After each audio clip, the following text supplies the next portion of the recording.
బ్రహ్మదేవుడు దేవుడు కాదండి. అది మీరంటే సరిపోద్దా అండి? ఎక్కడుందండి? మీరెవరు మరి దాన్ని ఇంకెవరు డిక్లేర్ చెప్పాలండి? చేయడానికి? మరి బ్రహ్మదేవుడు ఎవరు డిక్లేర్ సృష్టికర్త అని చేస్తారండి? ప్రతి హిందూకి తెలుసు. మీరు డిక్లేర్ చేయలేరు కదండి. మీరు డిక్లేర్ చేయాలి, ఒక హిందువే డిక్లేర్ చేయాలి కదా. అంతే, ఒక హిందూ కాదు, మీరు నేను చేస్తే అయిపోతా. చెప్తానండి. గ్రంథాల్లో అంత క్లియర్ గా చెప్పండి. బ్రహ్మదేవుడే సృష్టికర్త అని బ్రహ్మదేవుడికి ఉంటే ఎక్కడైనా మీరు బ్రహ్మదేవుడు సృష్టికర్త కాదు అంటారా? కాదండి. అనడానికి ఇది మీ ప్రామాణికం ఏంటి? ఏం ప్రామాణికం కావాలండి? ప్రామాణికం ఏంటి? ఏ గ్రంథాన్ని ఆధారం చేసుకొని, ఏ మీరు వచనం ఏ ద్వారా? గ్రంథాన్ని మీరు ఏ గ్రంథాన్ని ఆధారంగా చేసుకుని బ్రహ్మదేవుడు సృష్టికర్త అంటున్నారు మీరు?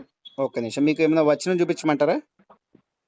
బ్రహ్మదేవుడు దేవుడు కాదు, ఆదర్శంగా తీసుకోవాల్సిన అవసరం లేదు, బ్రహ్మదేవుడు అసలు దేవుడే కాదు. అది రాంగ్. మీరు ఎలా చెప్తారండి? మీరు ఎలా ఎవరు చెప్తారు?